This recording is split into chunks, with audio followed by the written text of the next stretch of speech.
Bonjour à tous et bienvenue dans cette nouvelle review de ma série consacrée aux films de la licence Pokémon.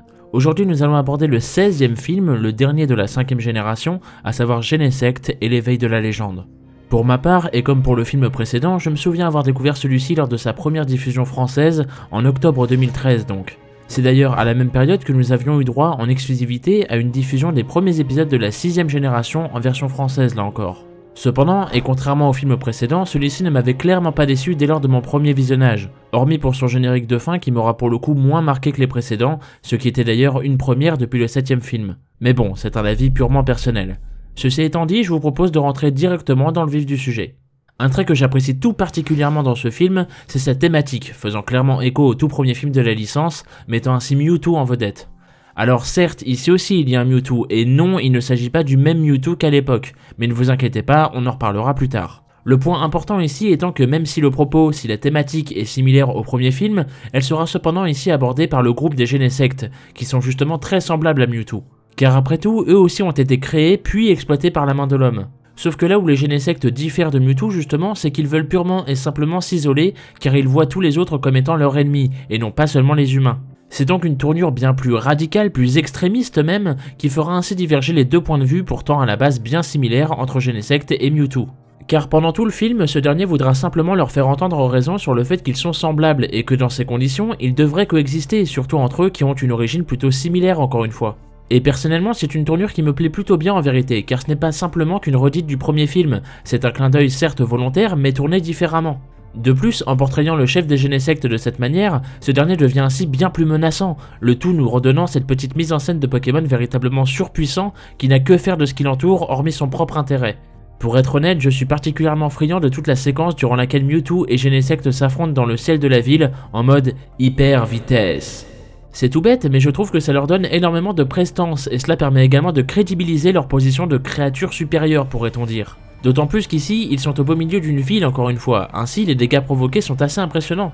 D'ailleurs, et puisque j'évoque le sujet, j'aimerais émettre une petite mention spéciale à l'alligator présent ici qui se sera fait victimiser à plusieurs reprises durant tout le film. Et sincèrement, je suis désolé pour lui, mais je trouve ça vraiment hilarant à chaque fois.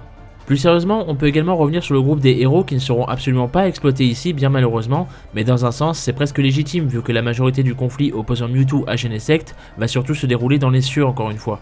Cependant, Sacha quant à lui trouvera son rôle en servant de liaison externe entre les deux Pokémon. Car si ces derniers éprouvent certes de la rancœur envers les humains, c'est bien Sacha qui devra briser cette barrière, et cela par l'intermédiaire du petit Genesect, qui lui est bien plus pacifique que les autres. Et c'est justement par ce lien entre les deux que la morale du film pourra briller d'autant plus. Dans un premier temps, par le sacrifice du petit Genesect afin de sauver Sacha, ce qui mènera ainsi les autres Pokémon sauvages à avoir de l'empathie pour celui-ci, et c'est en grande partie grâce à ce sacrifice que ces mêmes Pokémon sauvages iront ainsi à la rescousse des autres Genesect qui étaient quant à eux pris au piège d'un incendie. Ainsi la boucle est bouclée et chaque partie se rend compte qu'ils peuvent chacun s'entraider et donc coexister.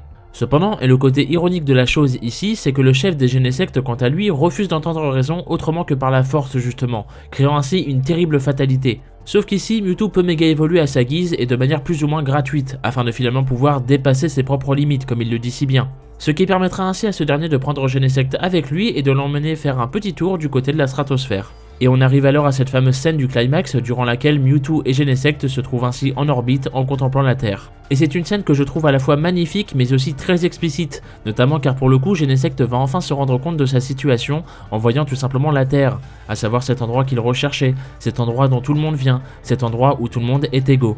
Alors certes, le sous-texte est complètement absent ici, mais ce qui me gêne le plus à vrai dire vis-à-vis de cette scène, c'est surtout le tournant radical du chef des Genesect, passant ainsi d'extrémiste total prêt à se mettre le monde entier à dos, au meilleur ami de Mewtwo, rempli de béatitude, et qui pense soudainement que tout le monde est ami, tout le monde est beau, tout va très bien dans le meilleur des mondes. Vous l'aurez compris, c'est un peu trop radical pour ne pas dire carrément niais selon moi, mais bon, la morale du film est là, et c'est ça le point important à retenir je pense. D'ailleurs, et pour finir là-dessus, on pourra noter que lors de leur chute, afin de retomber sur Terre, tout le monde va ainsi œuvrer ensemble afin de pouvoir les réceptionner. Bref, c'est un travail d'équipe, histoire d'appuyer en beauté sur cette morale de la cohésion. Intéressons-nous maintenant aux différentes anecdotes centrées sur ce film, et commençons directement en revenant sur cette fameuse controverse autour de Mewtwo. Comme je vous l'ai dit plus tôt, non, le Mewtwo présent dans ce film n'est pas le même que le personnage iconique issu du premier film de la licence que tout le monde connaît. Mais alors pourquoi ? Eh bien c'est tout simplement un problème de droit. Et oui, ça peut paraître idiot dit comme ça, mais c'est via une interview sur le site PokéBeach provenant de l'avant-première aux États-Unis du 22e film Pokémon que Hidenaga Katakami s'exprimera sur ce sujet. Ce dernier a ainsi révélé que pour la production de ce fameux film remake, la Pokémon Company a donc dû demander les droits d'exploitation du personnage de Mewtwo qui appartient originalement à Takeshi Shudo, le scénariste en chef des 3 premiers films, malheureusement décédé il y a quelques années de cela. Et vous l'aurez compris, il poursuivra en disant que ce même Mewtwo était bel et bien prévu pour revenir dans ce 16e film, mais qu'à cause de ces problèmes de droits légaux, ils ont ainsi dû opter pour un autre Mewtwo, tout simplement. D'ailleurs, il faut savoir que dans le générique de fin de ce film se trouve une référence au fameux Mewtwo original. Et oui, car le Mewtwo de ce film va ainsi reprendre la pose iconique du premier en se dressant comme lui au sommet d'un immeuble en contemplant une ville de nuit. Et bien évidemment, il s'agit là d'une référence directe à la dernière apparition en date du Mewtwo original à la toute fin de son épisode spécial intitulé chez nous Le Retour de Mewtwo, servant ainsi de suite au tout premier film de la licence. Ceci étant dit, continuons donc les anecdotes concernant la production de ce film. Vous l'aurez sans doute remarqué au travers du film en lui-même, mais ce dernier voit la majorité de ses décors inspirés par la ville de New York, avec par exemple les collines Pokémon qui font référence à Central Park. Et la raison à cela est plutôt simple, le directeur du film, à savoir Kunihiko Yuyama, voulait portrayer de cette façon le contraste entre l'époque très ancienne des Genesect, avec un environnement mettant en avant l'aspect moderne, futuriste et surtout technologique.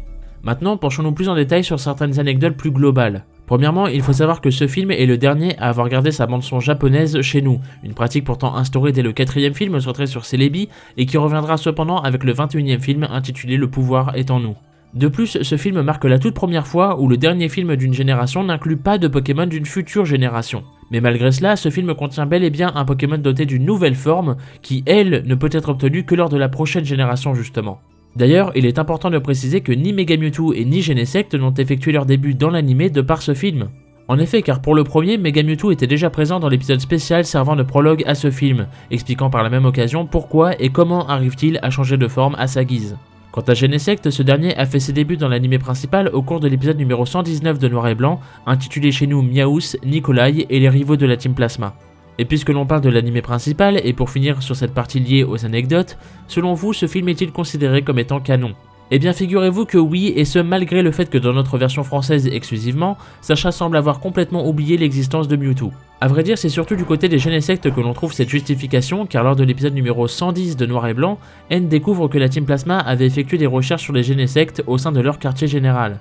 Puis dans l'épisode numéro 119 dont je vous parlais juste avant, ce dernier contient un flashback durant lequel on voit clairement qu'il s'agit là du même groupe de Genesect que celui du film et que ce sont eux qui ont détruit le laboratoire de la Team Plasma avant de s'enfuir. Par conséquent, l'anime avait donc bel et bien teasé la chose comme il se doit, un peu comme à l'époque du tout premier film avec Mewtwo justement. Pour conclure, je dirais qu'il s'agit là d'un film bien mieux réussi que ses deux prédécesseurs, et fort heureusement d'ailleurs. Alors certes, celui-ci ne relève pas complètement le niveau malgré tout, mais il permettra au moins à la 5ème génération de conclure ses longs métrages sur une meilleure note, à défaut de son animé principal bien malheureusement. Plus sérieusement, ce film possède selon moi une mise en scène très dynamique et maîtrisée comme lors des nombreux passages au sein de la ville par exemple, mais aussi de par sa bande son qui fonctionne là encore très bien à mon sens.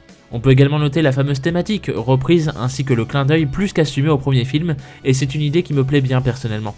Maintenant, libre à vous de me dire ce que vous en avez pensé. Selon vous, ce film relève-t-il le piètre niveau de l'animé de la 5ème génération en guise de clap de fin, ou bien alors est-ce tout simplement du même calibre que les deux précédents films?